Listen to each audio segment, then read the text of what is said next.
Good morning and vanakkam. In this video, we're going to be reading from Dancing with Shiva, Hinduism's contemporary catechism, written by Sadhguru Siva Subrahmanyaswamy, a richly illustrated sourcebook of Indian spirituality in question and answer form, exploring how to know the divine, honor all creation, and see God everywhere, in everyone.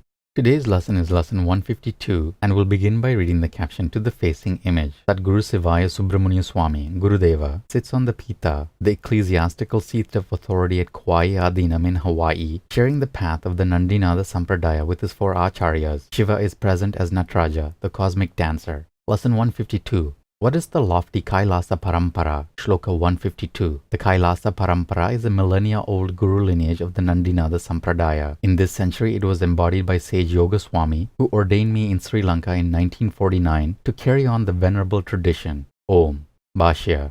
The authenticity of Hindu teachings is perpetuated by lineages, parampara, passed from gurus to their successors through ordination. The Kailasa Parampara extends back to and far beyond Maharishi Nandinatha and his 8 disciples, Sanat Kumara, Sanakar, Sanadanar, Sanandanar, Siva Yoga Muni, Patanjali, Vyagrapada, and Tirumular. This succession of Siddha Yoga adepts flourishes today in many streams, most notably in the Shaiva Siddhanta of South India. Our branch of this parampara is the line of Rishi Tirumular, circa 200 BCE, of which the first known Sadguru in recent history was the Rishi from the Himalayas, circa 1770 to 1840. From him, the power was passed to Siddha Kadait Swami of Bangalore, 1804 to 1891, then to Sadguru Chellappa Swami, 1840 to 1915. Then to Sage Yogaswami, 1872 to 1964, of Sri Lanka, and finally to myself, Sivaya Subrahmanyaswamy, 1927. The Tirumandaram states, thus expounding I bore his word down Kailasa's unchanging path, the word of him, the eternal, the truth effulgent, the limitless great, Nandinatha, the joyous one, he of the blissful dance that all impurity dispels. Om Namah Shivaya. Good morning and vanakkam. In this video, we're going to be reading from Living with Shiva, Hinduism's contemporary culture, written by Sadhguru Siva Subrahmanyaswamy. 365 daily lessons based on ancient Vedic laws, disclosing how to approach family, money, relationships, technology, food, worship, yoga, and karma to live a truly spiritual life.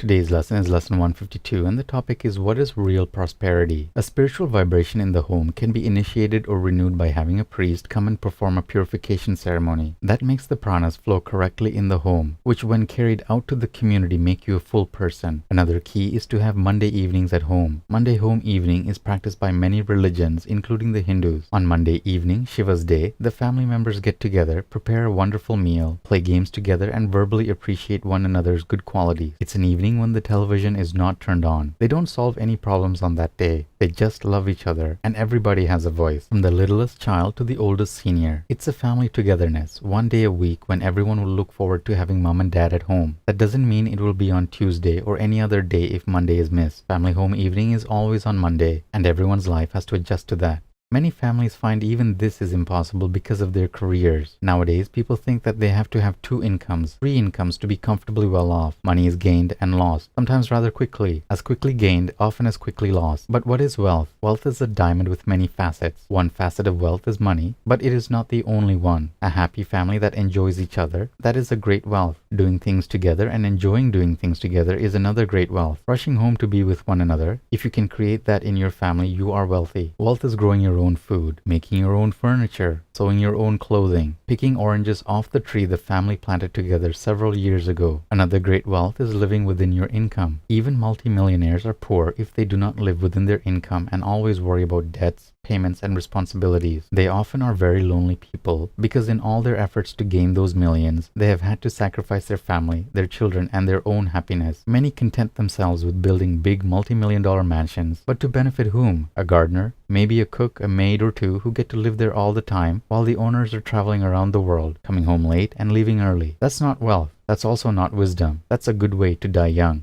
To have a maid take care of the children while the parents both work and come home late is not a substitute for a mother, nor are grandparents, though they may be a better choice. A surrogate mother cannot replace a real mother and a real father for children growing up, because children model themselves more than you know upon what they see adults do, what they hear adults say to each other, what they feel adults are feeling. That shapes who they are and what they are going to do in their future. There is no substitute for a real mom and a real dad in a real home with the vibration of a family, the vibration of loving and the vibration of sharing. A mother's place is in the home. What is a mother? A mother is a person who loves her children, who is calm, serene, doesn't become angry, doesn't become frustrated with children, realizing that a child goes through many stages of development. One must not expect a child to behave like an adult or expect too much of a child too early. A mother knows of all this intuitively, but for her intuitive mind to work, she has to be free from the worries of the outside world, of bills and bill collectors, of travel, of TV and various other concerns, so that she can raise up the next generation strong enough to meet the challenges of the impending new age of peace and prosperity for all mankind.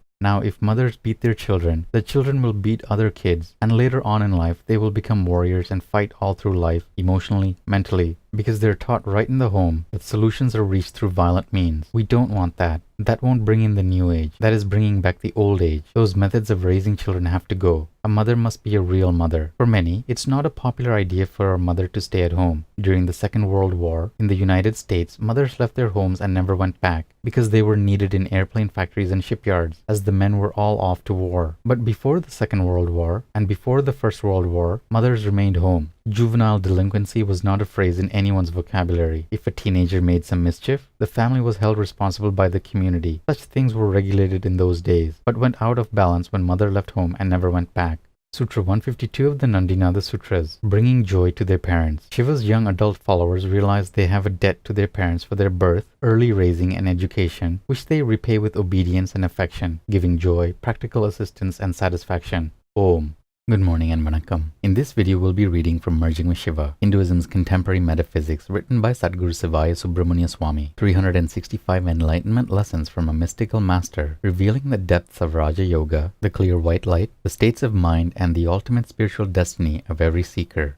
Today's lesson is lesson 152, and the topic is the pernicious persistent ego. Anava is one's personal ego, his identity and place in the world and position on the planet. If his motives are proper and the position is earned on account of good deeds, it is not anava. But if, when praised, he takes credit for himself, it is anava. Anava is the tricky substance of the mind. It is behind every door. It's peeking in every window. It is the first thing to come at birth and the last thing to go at death. To break the chain of anava, the yoking to the infinite beyond comprehension, in any state of mind must be complete and final. And yet, while a physical body is still maintained, the anava elf is still lurking in the shadows, saying praise is better than blame, name must come into fame, and shame is to be avoided at all costs. This is the anava routine. It keeps people held down on the planet in the instinctive intellectual mind of remorse and forgiveness and suffering the adjustments to circumstance that occur beyond their power of understanding. A big gun that shoots the bullet of the depth of knowledge of karma, the second bullet of the deep understanding of the perfect universal energies, and the third bullet of the dharmic way of a balanced life, kills the anava and brings that purusha onto the charya marga, onto the path of the gods, the hospital of the soul. At that point, the final conquering of the tenacious anava is the final mahasamadhi, when all three worlds sing, Mukti has been attained, the final goal of life that we on this planet know, merge with Shiva.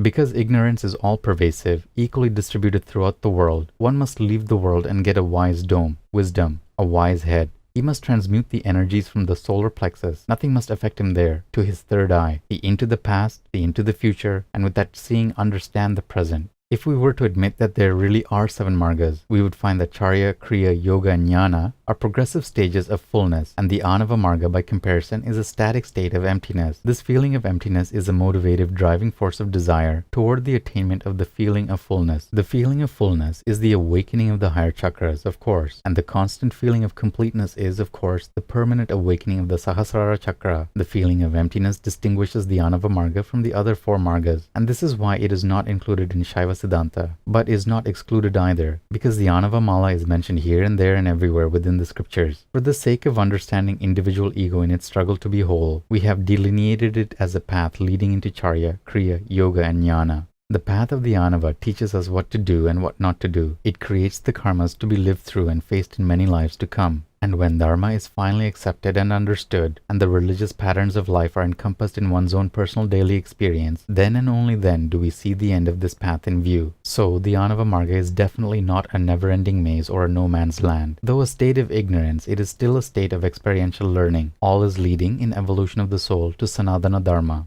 Everything preceding Charya is Anava Marga. People try to fill their emptiness with things. They work so hard for their money, thinking, oh, when I can buy this object for my home, I will feel fulfilled. They buy it with their hard-earned money. A day or two later, after ownership has taken effect, The initial fulfillment of ownership wanes, and unfulfillment, which has always been there, takes over, with the accompanying desire for the next fulfillment, object, or in the case of the intellectual, the next idea, group of ideas, or new sphere of knowledge. There is no fulfillment in the instinctive intellectual mind. This is the way it is. This is the way it has always been and will always be too. And that's it for today's lesson. Take care of yourselves, have a beautiful day, and we'll see you in the next video. Om Namah Shivaya.